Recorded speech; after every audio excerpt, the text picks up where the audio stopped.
Hello, everybody. Welcome to another episode of Redefining Society with me, Marco Ciappelli.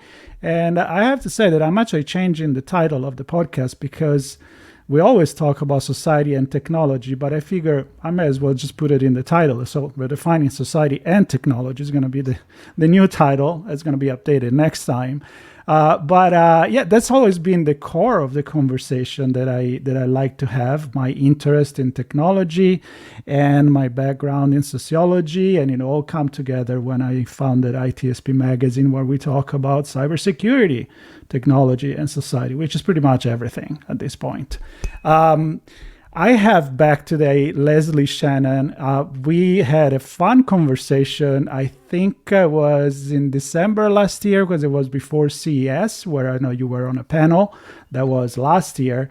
I already know we're going to go at this CES. I don't know if you're going back or not, but... 100%, 100%. Oh, there you go. Then best, maybe we get to Yeah, some of the best new stuff is at CES. Oh, I'm sure that 1 year in CES and technology time is...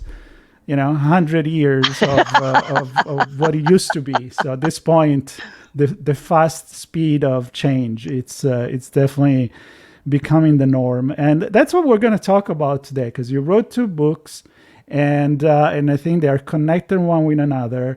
So I'm going to give you the word. You're going to introduce yourself, if you don't mind, and then I will go with my first question. Okay, great. Well, Marco, thank you so much for having me back. I really enjoyed our conversation last time too.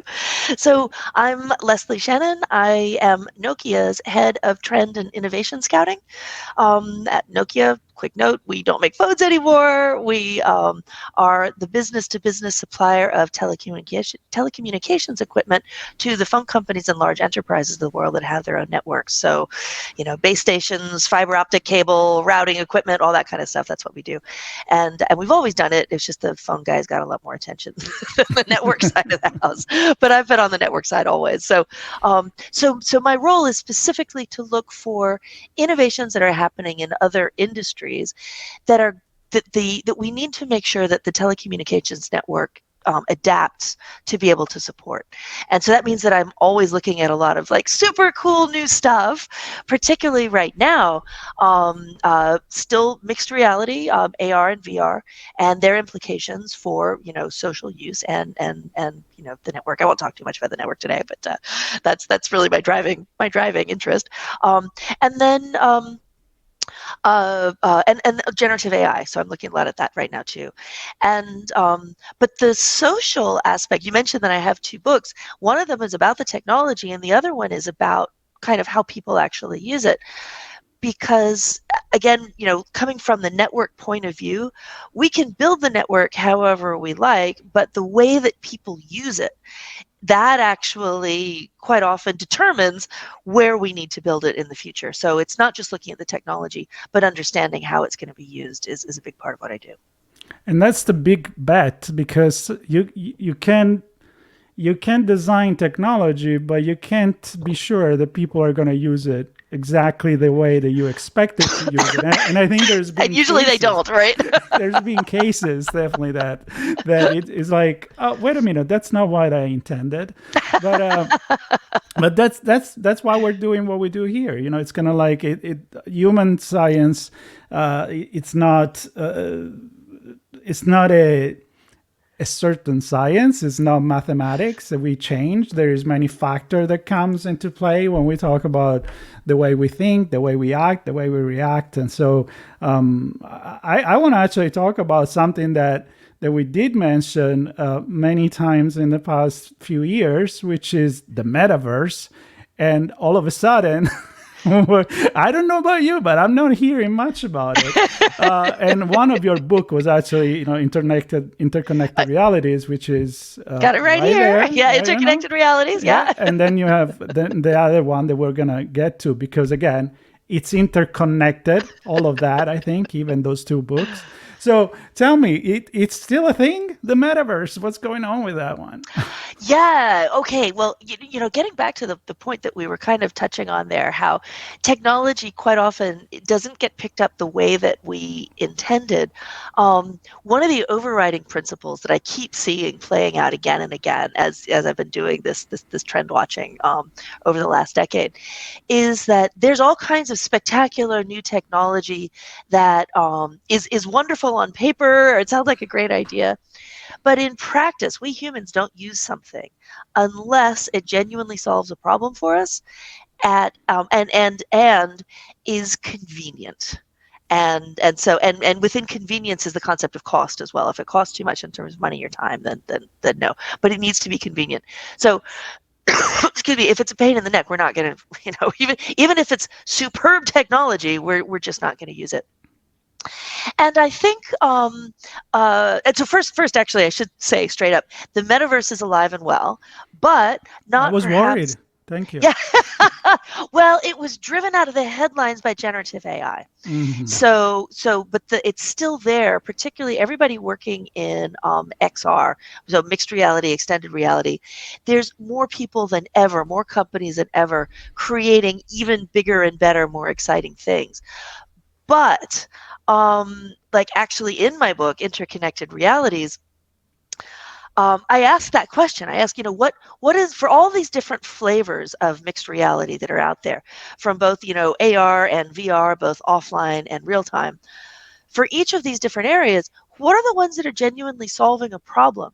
And what are the ones that are convenient to use? And then what are the ones that don't really fall into that category? And, and I'm pleased to say that, just with this not super sophisticated tool, I was able to say when I wrote the book, the really immersive platforms where you go in and we're all digital, why? What purpose is that serving? And so, yes, there has been a dwindling of that. There are subcultures, a lot of cosplay, a lot of gaming and stuff like that are still thriving, absolutely. But in terms of all of us going and living our lives online as digital things and, never leaving the house and never getting any sunshine, that vision never made any sense to me at all. But another thing that's kind of shifted is the word metaverse that's kind of dropped a little by the wayside because of the association with the company Meta. That's been confusing. And so the industry has kind of as a whole shifted to talking about more the spatial internet.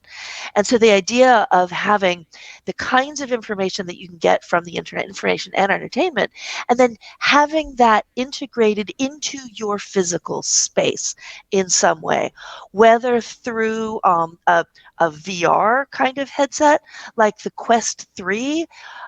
The Quest 3 is such a good headset. Everybody goes on, and rightly so, about Apple's Vision Pro, but the Quest 3 is so wonderful. And it has pass-through video, and there's increasing numbers of really spectacular experiences you can have where digital things merge with and mix with your physical environment as seen through the headset, and that's great. But I think even more powerfully is the idea of augmented reality in headsets. And this is actually very much what Interconnected Realities is about. Kind of, not to be too much of a spoiler here, but I conclude that this is actually the future. And now what I didn't foresee is the rise of audio connection to generative AI engines through AR kinds of glasses. And so, because the idea of augmenting your reality, it is just as valid to augment it with audio input as with visual input. And so the paradigm we all had in mind was that you would have, visual things coming to you with these glasses, giving you information about your three-dimensional world as you move through it. But for example, like the Meta Ray-Ban glasses that started off with just a forward-facing camera, but now they've added voice ability to interact with Meta's large language model, Llama, and the ability to take the pictures that are coming from the forward-facing cameras and feed those into Llama as well. So to be able to then have the glasses understand the context in which you are and which you're asking the question, and then to be able to answer using only spoken audio as opposed to something visual. And if you haven't experienced it, it is so good. It is so good. And it doesn't sound like much, right? But the ability to have always available, hands-free, right? So you don't have to be like staring at a screen and where you're holding something in your hand, so you've lost both your eyes and your hand, where you can be looking at the world and have both of your hands available to you and ask questions about, oh, what is that? What do I do about that? Tell me more about that. This is now, that may not be what people have had in mind at the beginning when they were saying the word metaverse. But for me, this is actually where we're starting to get to the digital physical fusion that is at the heart of the metaverse concept. Now, it seems to me, and correct me, because I think it's a matter of definition, right? I mean, even years ago, I was reading articles where some people were like, augmented reality is already metaverse. It doesn't need to be virtual and I reality. I agree right? with that. Yes. Other people were even getting to the point where it could be just you on your computer playing a video games or immersing yourself in a 2D without even being virtual or 3D or augmented, and still be immersed in that metaverse and still count as metaverse. So I guess right. we need to agree, like, what is the definition of metaverse? Because you were talking about more what I thought it was augmented reality. Because I mean the real world, you're interacting with an AI, which I love. I talk with ChatGPT all the time. I have argument with it, but I don't think about that as the metaverse because I'm still in my own reality. So well, let me read my definition. Yes, please. Yes, and so and this is a little wordy. Sorry, because there were a lot of concepts to pack in here. But okay, so the metaverse is a partly or fully digital experience that brings together people, places, and/or information in real time that transcends what is possible in the physical world alone in order to solve a problem. So in a way, you and me meeting in this video world, this could be construed as the metaverse. And I prefer to have a wider definition of it rather than a more narrow one. But it's the idea of using digital means to transcend what is possible in the physical world, fundamentally. And we do so much of that already, we don't even really think about it. But the narrow term metaverse, some people took to mean only it's you and me in digital format existing on some kind of digital platform. I think that's one part of the wide spectrum, but quite frankly, as I said before, I think that's one of the most useless parts. And I will say useless because I don't see that it solves a problem in ways that other ways do. This platform that you and I are on right now, this is actually solving the problem of the fact that you and I are at different ends of California. And we're able to talk to each other and see each other's environments as we're speaking. And that gives us context for a deeper conversation than if we were purely having an audio call. Yeah. Yeah. And so, but you're right. It is a concept. It is a matter of definition. But I want to be clear that was my definition of the metaverse when I was still using the term metaverse, and I haven't just squirreled away from it because it's. but yeah, it's the digital. What can digital integration of information into our physical space as we move through the world, what can it do for us? Because the fundamental problem that's being solved here, and again, it always has to come back to a problem being solved, otherwise there's no point. The problem that's being solved is that right now, 98% of the information that we get from a computer, we can only get it by looking at a screen. You and I are looking at screens right now. And yeah, we're seeing each other, but it's on a two-dimensional screen. What I'm not seeing is the the rest of my environment around here, because I've got my eyes dead-ended on a screen. If my son comes home from school, he's going to be back over there, and excuse me, and I will, and I'll be like, you'll see me staring at a screen. Actually, this morning I had another Zoom meeting, and my son left for school, and I just heard the door slam. He didn't say anything. I totally missed him because I was staring at a screen. And that's the price that we're paying. And we don't think about it too much in terms of laptops because, okay, you're at your desk and you're doing your work. But with smartphones, and I know it's weird for somebody from Nokia to be saying this, with smartphones, it's a real problem because we're out in the world and we're taking our gaze away from the places and the people that we are presently in, and we're just staring at this two-dimensional screen, and we're completely absorbed by this, and we're missing out. We're missing out on the beauty and the brilliance of the three-dimensional experience that is life. This is why I wanted you back, because I remember we were having not only Nokia conversation that, I grew up with the non-smartphone and all of that, but the fact that you're saying something. So the definition of my show is that the claim, let's say, that I do at the beginning, or if you read the introduction, is that the line between real world and virtual world is blurry. It doesn't exist anymore. We are living our life like this. We're living our life in the real world. But the fact that you're highlighting the fact that the metaverse is the concept of integrating the two worlds together, it really strike a note that has been going in my head. And then you said that we stare at the phone, and I've been wanted to write a newsletter. I have a newsletter that I write on technology and society, remembering all the time that I've been at a concert, and I spent a lot of money to go to that concert, but then I spent half of the time at that concert filming or taking picture, and instead of enjoying the fact that I am watching live, I am filtering through the screen. Why am I even there? Exactly. Why you could be at home watching through a screen at home? Right. It's and the classic, the whole family or a social group out to dinner at a restaurant and everybody's staring at the screen on their phone.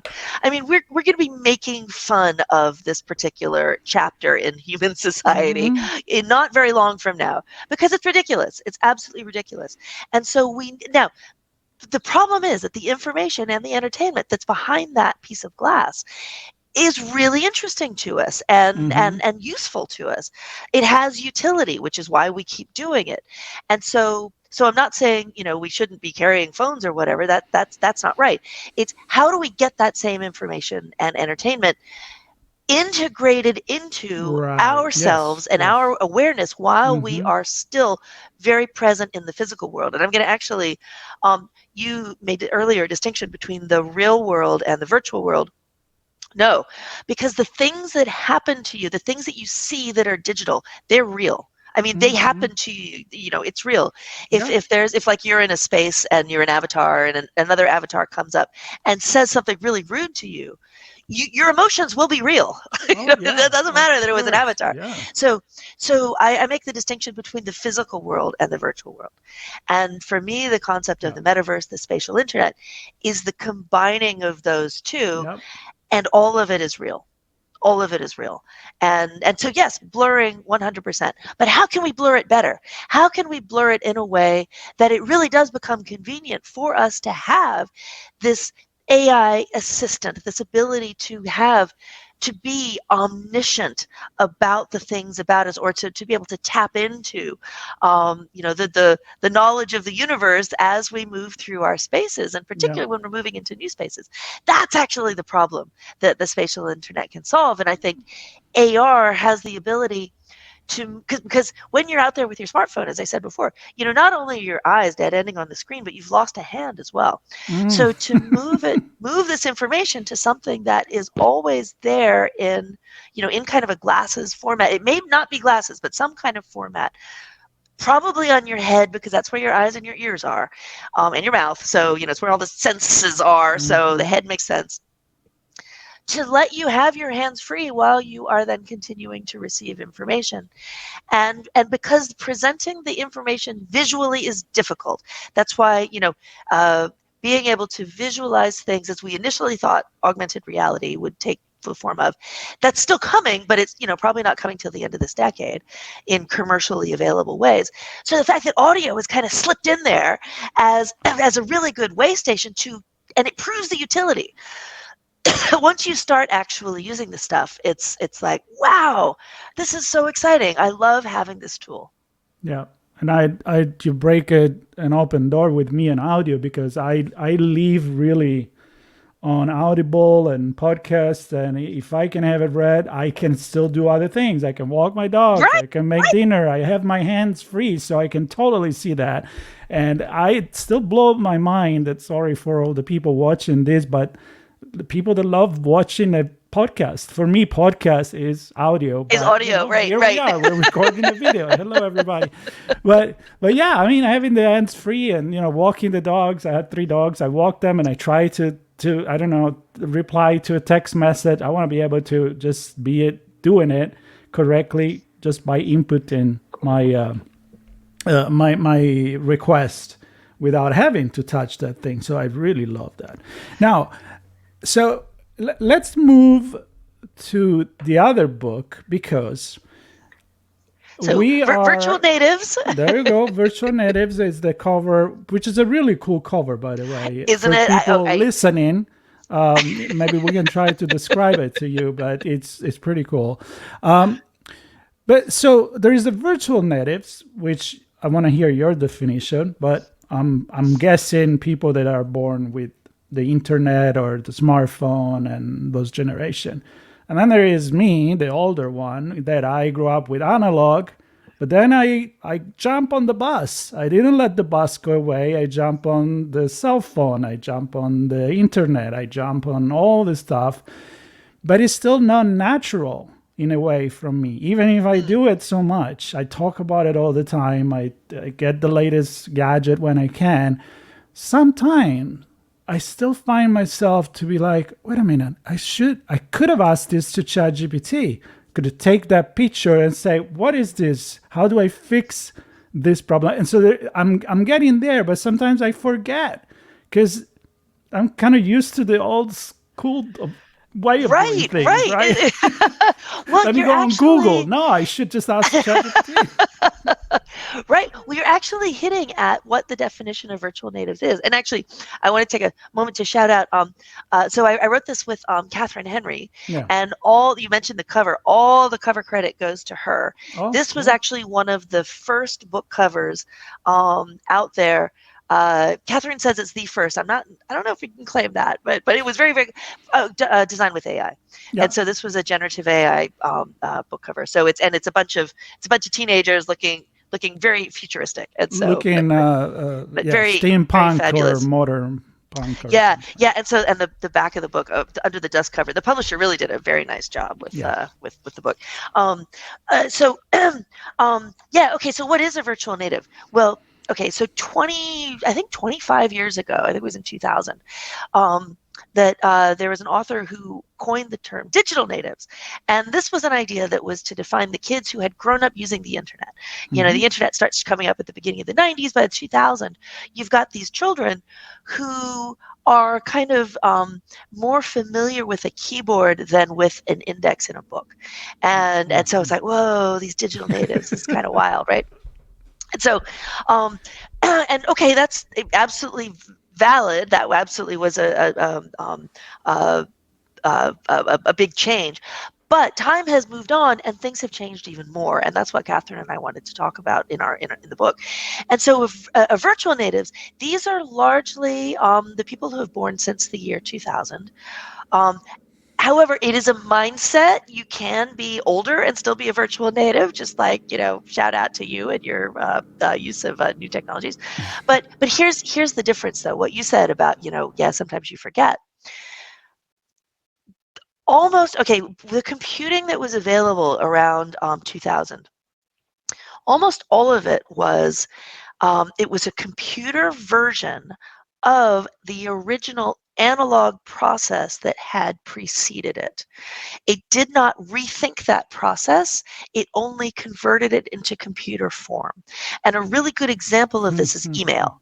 I mean, it uses the term mail. The icon is a little envelope. And it takes the same form. I write a note, I address it, and I send it to you, and only you get it. And I have no idea what you do with it. I don't know if you read it. I don't know if you file it. I don't know if you throw it away. After I've sent it to you, it's gone. It's history. And so email replicated that. And so digital natives were the ones that grew up in those systems that were based on analog systems. And the digital natives also grew up in households where the analog system still existed. So, you were still seeing somebody putting a stamp on an envelope and putting that in the mail. Virtual natives have only grown up in the digital world, and most of the analog processes that those original computer situations were based on have gone. If I ask my children, I've got 2 teenage boys, if I ask my children to send a letter, write a thank you letter to your grandmother, first of all, sheer panic. And there's multiple aspects of this that are really difficult for them. First of all, handwriting, because they don't do that. Handwriting, having to write something by hand, and then having to fold up the piece of paper, put it in an envelope, and then figure out how to address it. They don't know how to do this because they don't do it and they don't see it done. And even what's a stamp? What's a stamp for? Where do I get a stamp? These are all things that are completely foreign to them. And so what this does is that frees the virtual native generation from expectations about, because you and I have an unconscious expectation about how person-to-person communication should go, and unconsciously, subconsciously, it's based on the mail. Virtual natives don't have that. And so they are much happier in something like Discord or Slack, where it makes much more sense. I send a message not to just you, I send a message to the project. And it is something that everybody can see, and it is something that lives with the life of the project. And this is a much more efficient way to use communications. And why would anybody ever use email anyway? And so what happens is virtual natives not only grew up away from these things, but they also grew up with digital tools. These were the kids that were swiping before they talked. Before they had language, they were using pictures and watching videos on iPads and the like. And so for them, being in a digital space, seeing digital things is completely second nature. And so they are so adept at digital tools that as they become adults, and this is actually a really key moment that's happening right now, because the oldest ones are 25, they're kind of starting to get out of college and get into the adult world. And they're discovering the things that we've accepted in the world that are really horrible and actually make no sense when you look at them, like mortgages, the banking system in general. Lots of insurance. They're looking at this and they're going, what the heck? Why? What is this? Why is this so difficult? And they have the digital tools to rethink and come up with new platforms and new solutions for these problems. And I think this generation is going to spearhead a massive wave of disruption. Not all of it is going to work. Because, experimentation is experimentation. Poor Sam Bankman-Fried is, in jail for 1 million years because his attempt to overthrow the banking system didn't really work. Didn't really think that went through. But we will see more of that kind of thing. But we will also see well thought out, well executed challenges to the status quo in almost every single area of life in which what exists is something that we older people have just put up with. I've got a lot of gears spinning in my head right now. I know, I can see you thinking. It's literally, I'm saying analog gears. I could have said, binary 0 and 1s or quantum computing. You made a really, really excellent point about the fact that they have a completely different mindset because they are used to a technology that for us is change, and they leave it not as a change, but as a natural thing. It's the base. It's the Therefore, everything they think it that way. And I can see how you say this is a complete flip onto innovation maybe better or worse, but it's definitely different because Right. it's not thought as the way we think it in our generation. And another really key Wow. element with virtual natives is that because of their existence on digital platforms from, in most cases, preteen times, Mm. um, and there are many opportunities for them as children to earn money. My older son, he won thousands of dollars playing Fortnite and filed his first tax returns when he was 15. Wow. My younger son, like the big thing that we did the day that he turned 13 was register him on Twitch so he could become a Twitch streamer. And because you can legally be a Twitch streamer and start earning money at the age of 13. So 13th birthday, that was the Mm-hmm. big, moment. So, and then because these children can earn money from their own activities. There's no parent mediating this. So they can earn it through gaming. They can earn it through creating and selling digital goods. They can earn it through creating worlds and Roblox. There's lots of opportunities. And most of the times it's not life-changing money. Like most kids are not paying off their parents' mortgages, right? There's a few that are, but it's a vanishingly small percentage. But most of them are just earning a little bit of money. What that does also is it means that when they do actually become adults, and they get a job and like what is this 9 to 5 thing? Why do I need to be physically present here? Why do I need, I don't see the reason for this. I don't see the reason to waste my time in a commute. And I know that I have alternatives. I don't have to have this 9 to 5 job. If you, the employer, are not pleasing me, I've got alternatives you've never dreamed of. I can go and do a travel blog for a while and I will be fine. Thank you very much. And so they are coming in to the office with a very different mindset, and many workplaces are not ready for this at all. And so Catherine and I did not intend for Virtual Natives to be a book about the workplace, but the first half of the book is very much, hey, here's what we find, in terms of defining this generation and what they do and what they are. And then the second one ended up, again, not our intention, but we kept landing on workplace topics. So the second half of the book does cover a lot of workplace topics just because that's where we saw a lot of the biggest disconnects that are happening right now with this generation and the rest of the world. Okay, so another bag of food for thoughts here, obviously, and I love that because that's why I do this show. I want people to walk away with a lot of questions and their Right, mind kind of like exploding. Well, and sorry, Yeah, the go ahead. key with this generation is they are empowered. They are empowered. Their ability to use digital tools and their ability to make money from an incredibly young age gives them empowerment. And that's the difference. They are the yes I can generation for sure. So let's end this with something that we discussed a little bit before we start recording, which is the perception. Somebody perceived this new generation, younger generation, as, and I hear that, like, they're not really socially skilled. They come out of school, they don't know what to do because they've always, and then we throw the pandemic in there, maybe That's a huge right? That's a huge problem. I hear many times talking about teenagers and kids and young adults that do not know how to handle reality. And me as a Generation X, I can also think that way because I'm like, yeah, I didn't wear a helmet for, you look at Instagram, all this Generation X being so tough and everything. It's like, yeah, break my, hurt I know. myself a lot. We had concrete under our playgrounds. Exactly. Like, I'll see you, when the sun goes down, and I'll take care of myself. And maybe. And now we live in it, I guess, in a little bit of a different world for sure. And so, but your comment on that, it was like, actually, they have skills, and you already presented that prior generation do not have. And so you don't feel this anxious generation, but you had a different perception. So I would love for you to highlight that. Yeah, and so you mentioned Anxious Generation. That's the name of a book by Jonathan Haidt, which is actually out right now. And he's been a lot of interviewing and everything. And it's undeniable that there are stresses that today's children are responding to.